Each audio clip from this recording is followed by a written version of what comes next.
こんにちは。突然ですが皆さんは、ブラウンダスト2のウィルヘルミナをご存知でしょうか？ベイルーン王国の王であり、王にふさわしい美貌の持ち主で、私がブラウンダスト2を始めるきっかけとなったキャラクターの一人です。今回は、ウィルヘルミナの美しさをかたどった和菓子を作る動画となります。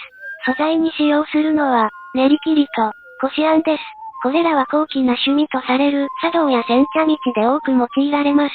つまり、崇高なるウィルヘルミナを形作るのにぴったりな材料ということですね。それでは作っていきます。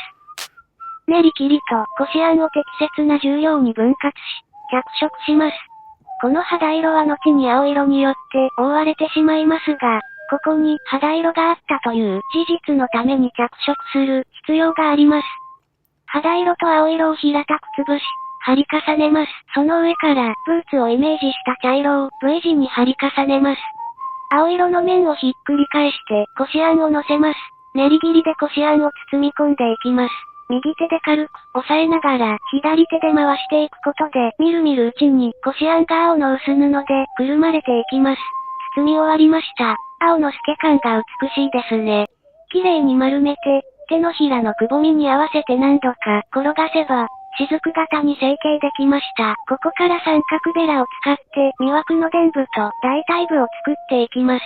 三角ベラはそれぞれの角で違う線を描ける便利道具なのですが、今回は、ふくよかなウィルヘルミナの曲線を描くため丸くなった角を使用します。ウィルヘルミナの立体的な体のラインをイメージしながら、臀部のヘラを入れます。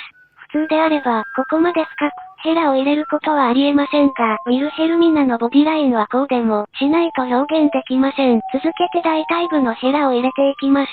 先ほどのヘラの終点と合うように入れますが、終点付近で柔らかなカーブを描くのがポイントです。ヘラのとんがった角を指で鳴らします。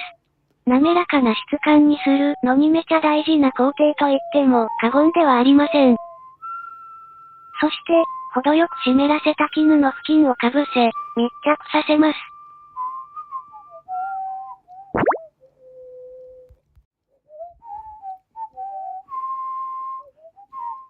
棒を布巾にあてがってぐっと押し込み、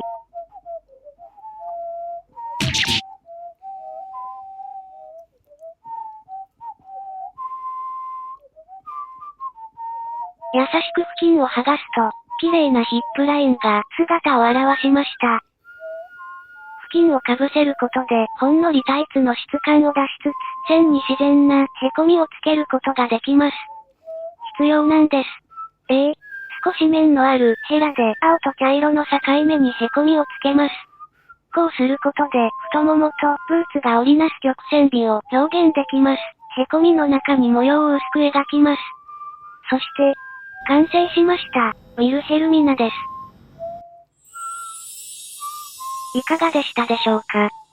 今回のウィルヘルミナ、和菓子の技術を使って鋼の君主たるお姿を再現する試みでしたが、思っていた以上に再現度の高い仕上がりになってしまいました。もちろん食べることもできます。柔らかくて美味しいです。ブラウンダスト2には他にも様々な魅力的なキャラクターたちがたくさん揃っています。他の子たちも再現する妙案が思いついたら再挑戦したく思います。ご視聴ありがとうございました。